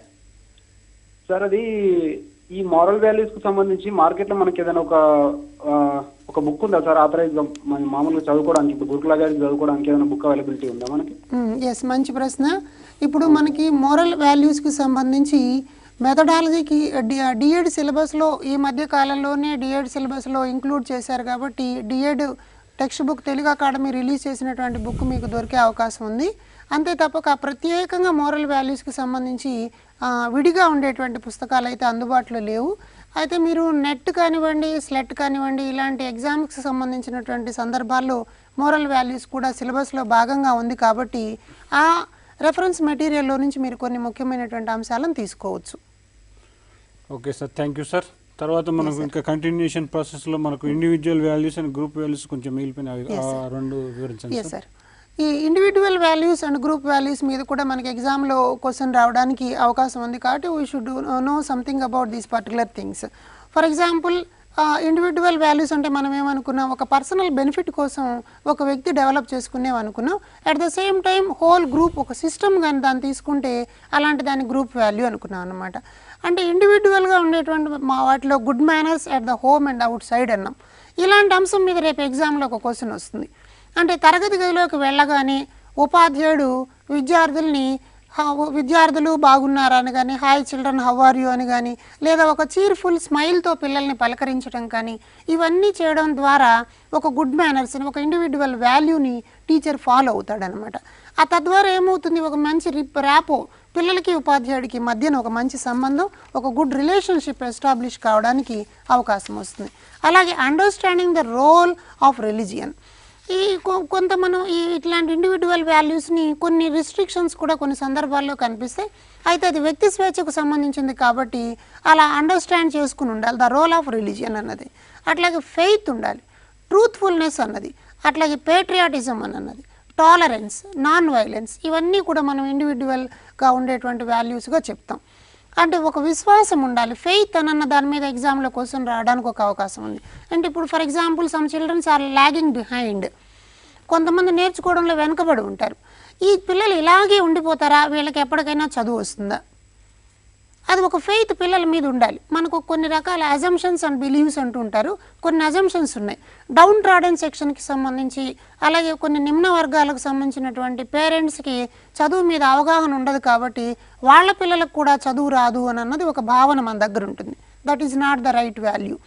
ఒక ఇండివిజువల్ టీచర్లో ఇండివిజువల్ వాల్యూ కానీ ఇంకల్కేట్ అయ్యి ఉంటే ఆయన ఏం చేస్తాడు, స్టూడెంట్స్ మీద ఒక ఫెయిత్ ఉంచుకుంటాడు, పేరెంట్స్ మీద ఒక ఫెయిత్ ఉంచుకుంటాడు, ఒక నమ్మకాన్ని ఉంచుకుంటాడు. ఎలా అయినా సరే ఈ పిల్లలందరికీ చదువు వస్తుంది అన్న ఒక నమ్మకం. ఆ నమ్మకాన్ని కలిగినప్పుడు ఆటోమేటిక్గా పిల్లల్లో మంచి లక్షణాన్ని పెంపొందించడానికి, చదువుల్లో ముందుకు తీసుకువెళ్ళడానికి వీలవుతుంది. అలాగే ట్రూత్ఫుల్నెస్. ఇంతకుముందు మనం వ్యక్తిగతమైనటువంటి వాల్యూస్ గురించి మాట్లాడే సందర్భాల్లో సోషల్ వాల్యూస్ గురించి అనుకునేటప్పుడు అక్కడ మనం let the children to say something అన్నాం. అంటే పిల్లలు చెప్పడానికి కొంత అవకాశం ఇవ్వాలన్నాం. ఇప్పుడు ట్రూత్ఫుల్నెస్ అన్నది అవసరం. ట్రూత్ఫుల్నెస్ అన్నది టీచర్కి ఒక వాల్యూ లాగా ఎందుకు పనికొస్తుంది, రియాలిటీని యాక్సెప్ట్ చేయడానికి. ఇలాంటి ప్రశ్న రేపొద్దున మనకి కనిపిస్తుంది. ఏమని, ఉదాహరణకు ఒక తెలుగు టీచర్ ఉన్నారు, విద్యార్థి అడిగాడు, ప్రతి అమావాస్య పౌర్ణమి ఇలాంటివి ఉంటాయి కదా, అమావాస్య రోజు చంద్రుడు ఆకాశంలో కనిపించకుండా చంద్రుడు ఎక్కడికి వెళ్ళిపోయాడు అని ఒక ప్రశ్న అడిగాడు అనుకోండి. తెలుగు ఉపాధ్యాయుడికి ఆ విషయం తెలియకపోవచ్చు.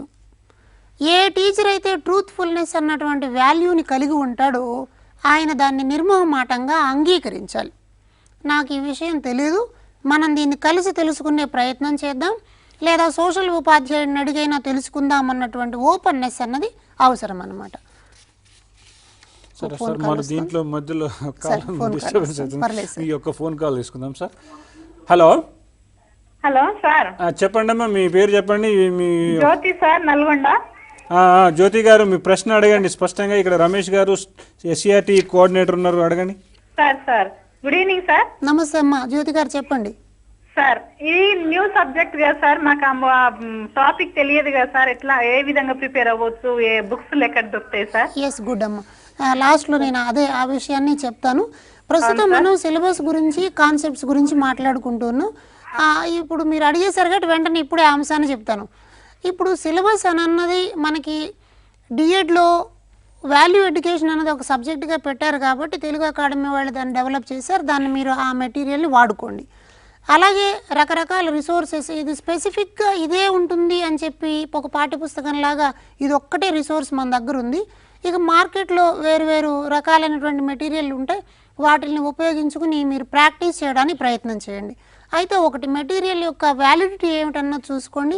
ఈ విలువల విద్య మీద చాలామంది చాలా రకాల పుస్తకాలు తయారు చేసి మార్కెట్లో ఉంచుతారు. వాటి వల్ల ఒక కన్ఫ్యూజన్ కూడా గురయ్యేటువంటి అవకాశం ఉంది.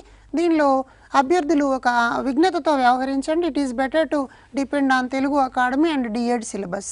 అంతవరకు పరిమితం అయితే చాలు. ప్రశ్నలు కూడా ఆ మార్గంలో నుంచే వస్తాయి. అయితే వాల్యూ ఎడ్యుకేషన్కి సంబంధించినవన్నీ దాదాపుగా అప్లికేషన్ తరహాలో ఉండడానికి అవకాశం ఉంటుందన్నమాట. Okay, thank you sir. మరొక కాలర్ ఫోన్ లైన్లో ఉన్నారు, వారి ప్రశ్న ఏంటో చూద్దాం సార్. హలో నమస్తే అమ్మా, చెప్పమ్మా, మీ పేరు చెప్పండి అమ్మా. నా పేరు జ్యోతి అండి. జ్యోతి గారు ఇప్పుడు అడిగిన జ్యోతి గారేనా? చెప్పండి సార్. నాకు 2 డౌట్స్ ఉన్నాయి. చెప్పండి, మీ ప్రశ్న స్పష్టంగా అడగండి సార్. అయితే నాకు ఒక డౌట్ ఏంటంటే ఎలిజిబిలిటీ డౌట్ సార్. ఏంటంటే నాకు ఎంఎస్సి కెమిస్ట్రీ సార్ నాది. చెప్పండి. కెమిస్ట్రీ టీజీటీ సైన్స్ కి ఎలిజిబుల్ కాదా అని నా డౌట్ సార్. అయితే బయాలజీ, నాకు బాటనీ జువాలజీ లేదండి డిగ్రీలో. బయోటెక్నాలజీ, మైక్రోబయాలజీ ఉంది. ప్రాస్పెక్టస్లో ఏమున్నాయో చూసారు కదా. ఏమంటున్నానంటే ఒకటి అప్లైడ్ సైన్స్ అండ్ ఒకటి మెయిన్ సబ్జెక్ట్ ఉండాలంటున్నారు. Okay, good. అయితే 2 నాకు అప్లైడ్ సైన్సెస్ ఉన్నాయి. సో ఇలాంటి వాళ్ళు చాలా మంది ఉన్నారు సార్ మా బ్యాచ్ లో. నెక్స్ట్ 2-3 ఇయర్స్ ఇట్లా కంటిన్యూ అయిపోయింది ఎడ్యుకేషన్. కేయూ నుంచి ఆ కోర్స్ ఉండే. ఓకే ఓకే అమ్మ, తర్వాత థ్యాంక్ యూ. తర్వాత మీరు ఇంకొకటి దీంట్లో మన కంటిన్యూషన్లో ఇంకొకటి ఉంది సార్. మన కంటిన్యూషన్ ప్రాసెస్లో ట్రూత్ఫుల్నెస్ వరకు వచ్చారు, ఇండివిజువల్ వాల్యూస్, గ్రూప్ వాల్యూస్లో.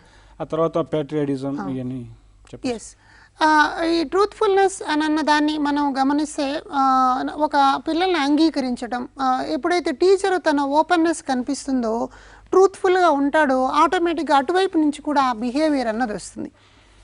ఇలాంటి దగ్గర కూడా మనకు క్వశ్చన్స్ రావడానికి అవకాశం ఉన్నాయి.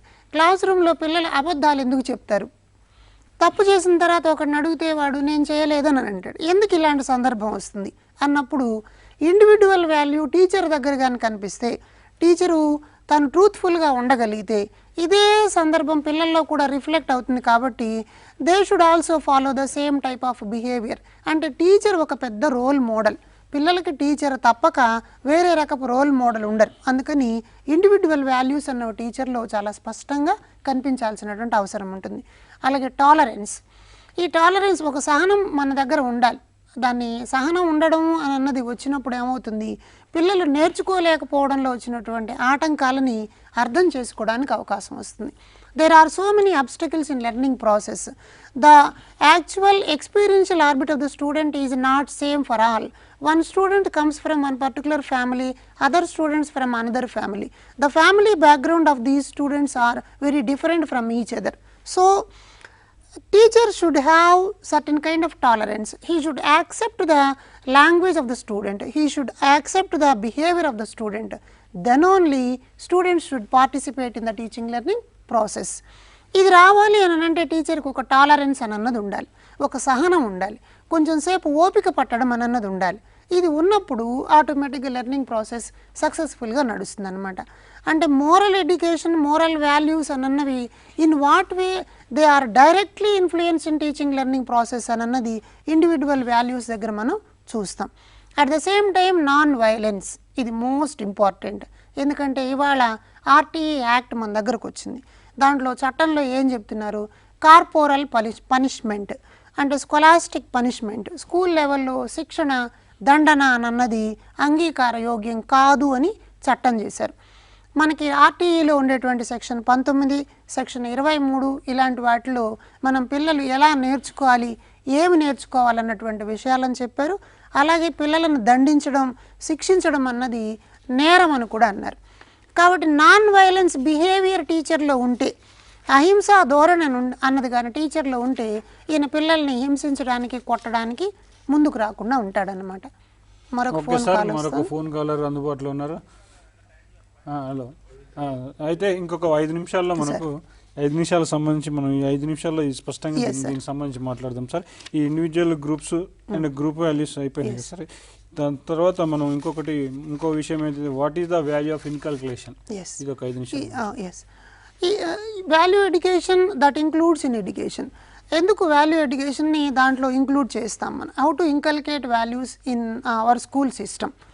ఈ ఇంకల్కేట్ చేయాలి అని అన్నప్పుడు వాల్యూస్ని డైరెక్ట్గా ఇంకల్కేట్ చేస్తామా, లేకపోతే దానికి ఏమైనా ప్రాక్టీసెస్ ఉంటాయా, ఎలాంటి వాటిని తీసుకుంటామని మనం చూసినప్పుడు వాల్యూస్ని ఇంకల్కేట్ చేయడానికి కొన్ని ప్రాసెస్ వాడతాం అన్నమాట. ఇది ఎలా ఉంటాయి, ఒక డైరెక్ట్ అప్రోచ్లో వెళ్ళొచ్చు, లేదా ఇండైరెక్ట్ అప్రోచ్లోనైనా మనం వెళ్ళొచ్చు. ఈ డైరెక్ట్ అప్రోచ్లో వెళ్ళాలంటే త్రూ కరికులంతో వెళ్తామన్నమాట. త్రూ కరికులంలో వెళ్ళినప్పుడు మనకేమవుతున్నాయి, తెలుగు పాఠ్యపుస్తకంలో కొన్ని నీతి కథలు ఉన్నాయి, కొన్ని నీతి పద్యాలు ఉన్నాయి, మంచి స్ఫూర్తిదాయకమైనటువంటి వ్యక్తుల జీవిత చరిత్రలు, ఇలాంటివన్నీ మనకి భాష పాఠ్యపుస్తకాల్లో కనిపిస్తూ ఉంటాయి. ఇది ఒక డైరెక్ట్ సిస్టమ్ అన్నమాట. ఈ డైరెక్ట్ అప్రోచ్లో నీతి చెప్పేటువంటి ప్రయత్నం చేస్తాం. ఉదాహరణకి గాంధీ మహాత్ముడు పాఠం ఉంది. గాంధీ మహాత్ముడు పాఠం నుంచి సత్యం గురించినటువంటి అంశాన్ని మనం ప్రమోట్ చేస్తాం. వేమన పద్యాలు ఉన్నాయి, ఎలాంటి విలువల్ని పెంపొందిస్తాయి. అలాగే ప్రకృతి పర్యావరణం పట్ల పాఠాలు ఉన్నాయి. ఇక్కడ మనకి విద్యార్థులకు కలిగించాల్సినటువంటి కన్సర్న్ ఏమిటి, ఎందుకు మనం మొక్కల్ని కాపాడుకోవాలి, ఎందుకు మనం నీళ్లను జాగ్రత్తగా వాడుకోవాలి, విద్యుత్తును జాగ్రత్తగా వాడుకోవాలి, ఇలాంటివన్నీ కూడా వాల్యూస్లో మనం డైరెక్ట్ అప్రోచ్తో చెప్పే ప్రయత్నం చేస్తాం. అయితే రెండవది ఇండైరెక్ట్ అప్రోచ్ ఉంటుందన్నమాట. ఈ ఇండైరెక్ట్ అప్రోచ్ అంటే that particular thing is not there in the content, but it helps to promote value education among students. కాబట్టి వాల్యూ ఎడ్యుకేషన్ ప్రమోట్ చేయడం కోసం కనిపిస్తాయి. ఉదాహరణకి సోషల్ ఉంది, కాన్స్టిట్యూషన్ చెప్పేటప్పుడు కాన్స్టిట్యూషనల్ వాల్యూస్ని ఇస్తాం. అలాగే చరిత్ర గురించి చదివేటప్పుడు కొన్ని విలువలను ప్రమోట్ చేస్తాం. ఉదాహరణకి సైన్స్ గురించి చదువుతున్నాం, హ్యూమన్ బాడీ గురించి, ఇంటర్నల్ ఆర్గాన్స్ గురించి చదువుతున్నాం. There is a big coordination among all the internal organs. Such kind of వాల్యూస్ని కూడా మనం ఇండైరెక్ట్గా తీసుకెళ్తాం. స్కూల్లో యానివర్సరీ ద్వారా, ఆట స్థలం ద్వారా, లైబ్రరీ ద్వారా, ఇలాంటి వాటి ద్వారా కూడా పిల్లల్లో మనం వాల్యూస్ని ప్రమోట్ చేయడానికి పనికొస్తుంది. అయితే దీనికి ఇన్సిడెంటల్ అప్రోచ్నైనా వాడుకోవచ్చు, సిచ్యువేషనల్ అప్రోచ్నైనా వాడుకోవచ్చు. అక్కడ దాని ద్వారా పిల్లలు ఆ బిహేవియర్ని, ఆ రకమైనటువంటి వాల్యూని నేర్చుకోవడానికి అవకాశం వస్తుంది. ఇలా మనం ఇంక్లూజన్ అన్న దాన్ని తీసుకుంటాం. ఇంక్లూజన్ ఆఫ్ వాల్యూస్ అన్నవి ఇన్సిడెంటల్గా ఉంటే తొందరగా వస్తాయి. ఇన్సిడెంటల్గా ఉన్నప్పుడు తొందరగా రావడానికి అవకాశం ఉంటుంది. అందుకని ఇన్సిడెంట్స్ స్కూల్లో ఏముంటాయి? వార్షికోత్సవాన్ని జరపడం, చిల్డ్రన్స్ డే జరపడం, లేకపోతే ఆటల్ని ఏర్పాటు చేయడం, ఈ క్రీడలు ఇట్లాంటి వాటి వల్ల అన్నిటి వల్ల కూడా ఇన్సిడెంటల్గా పిల్లలు నేర్చుకోవడం అన్నది వస్తుంది. అయితే పనిష్మెంట్ కన్నా కూడా అప్రిసియేషన్ అన్నది ఇక్కడ చాలా ఇంపార్టెంట్గా కనిపిస్తుంది అనమాట. కాబట్టి ఇలా మనం వాల్యూస్ని ఇంక్లూడ్ చేసేటువంటి ప్రయత్నం చేస్తాం సార్. కాబట్టి మనం వాల్యూస్ గమనించి చూసినట్లయితే అవి వ్యక్తిగతమైనటువంటి విలువలుగా కనిపిస్తాయి, లేకపోతే గ్రూప్ విలువలుగా కూడా కనిపిస్తాయని మనం అనుకున్నప్పుడు దాన్ని ఎలా ప్రాసెస్ చేయాలన్నది కూడా ఒకసారి చూద్దాం. ఈ ప్రాసెస్ ఆఫ్ వాల్యూ ఎడ్యుకేషన్ మనకి ఎలా ఉంటుందంటే, ఇది being sensitisation. A person should be sensitive enough to react to a situation. ఒక సిచ్యువేషన్కి రియాక్ట్ అయ్యేటువంటి లాగా మనం సెన్సిటైజ్ చేస్తాం. అలాగే ఐడెంటిఫైయింగ్ ద అప్రాప్రియేట్ వాల్యూస్, ఏ వాల్యూ కావాలో ఆ వాల్యూని ఎంపిక చేసుకుంటాం. నెక్స్ట్ ఇంటర్నలైజింగ్ ద వాల్యూస్, ఆ వాల్యూ వచ్చేలాగా ప్రయత్నం చేస్తాం. నెక్స్ట్ ప్రాక్టీసింగ్ ద వాల్యూ అంటాం. ఇది కూడా రేపు ఎగ్జామ్లో అడగడానికి వీలైనటువంటి part. Process of value inclusion, మొదట ఏమో సెన్సిటివ్ చేస్తాం, తర్వాత దాన్ని ఐడెంటిఫై చేస్తాం, ఆ తర్వాత ఇంటర్నలైజ్ కావడానికి ప్రయత్నం చేస్తాం, లాస్ట్లో దాన్ని ప్రాక్టీస్ చేస్తాం. ఇలా వాల్యూ ఎడ్యుకేషన్ని క్లాస్ రూమ్లో ఇంప్లిమెంట్ చేయాల్సినటువంటి అవసరం ఉంటుంది. కాబట్టి మనం పరీక్షలో రేపు పొద్దున వాల్యూ ఎడ్యుకేషన్ అండ్ ఎథిక్స్ అన్నటువంటిది మన ఒక విభాగం ఉంది. ఈ విభాగాన్ని మనం మంచి మార్కులు సంపాదించాలి అని అంటే మీరు వాల్యూ ఎడ్యుకేషన్కి సంబంధించినటువంటి అంశాలని థియరిటికల్గా చదవడంతో పాటు దాని ప్రాక్టికల్ అప్రోచ్లో ఉండేటువంటి ప్రశ్నల్ని కూడా గమనించినట్లయితే, ఆ విధంగా సాధన చేసినట్లయితే తప్పకుండా అందరూ మంచి మార్కులు పొందగలుగుతారు, తప్పనిసరిగా ఉపాధ్యాయ వృత్తిని పొందగలుగుతారు. అదేవిధంగా ఉపాధ్యాయ వృత్తిలోకి వెళ్ళిన తర్వాత ఒక మంచి బాధ్యతాయుతమైనటువంటి దిశానిర్దేశం చేయగలిగినటువంటి మంచి ప్రజాస్వామ్యబద్ధమైన పౌరులను తయారు చేయగలిగినటువంటి ఉపాధ్యాయులుగా మీరు మారతారని ఆశిస్తున్నాను. Okay sir, thank you sir. ఇంకోటి విషయం ఏంటంటే మీరు ఇంత దూరం నుంచి వచ్చి చాలా మంచి విషయాలు చెప్పారు. ఇంకో విషయం ఏంటంటే మీ ఈ యొక్క మిగిలిపోయిన వాల్యూ బేస్డ్ ఎడ్యుకేషన్ మీద నెక్స్ట్ మళ్ళీ మరొక అంశంలో అంటే మీరు ఎంత తొందరగా ఇస్తే మా పిల్లలు ఎదురు చూస్తున్నారు. మీ ఫోన్ కాల్ కొన్ని చాలా వచ్చినప్పటికీ ఈ సమయాభావం వల్ల ఇంకోటి మనకు ఈ సబ్జెక్ట్ ఆగిపోతుందనే భయంతో కొన్ని ఫోన్లు తీసుకోలేదు, క్షమించగలరు. ఇంకొకసారి మరి మీ క్లాసు త్వరలో రావడానికి మీరు మాకు టైం ఇవ్వాలి. తర్వాత మరి వచ్చే వారం అంటే రేపు ఆదివారం కాబట్టి రేపు ఉండదు క్లాసు. కాబట్టి మళ్ళీ సోమవారం రోజు మనం ఆర్థిక శాస్త్ర నిపుణులతోటి ప్రత్యేకమైన కార్యక్రమం 4 to 5లో జరుగుతుంది. ఆ 4 to 5 వరకు సెలవు. నమస్కారం.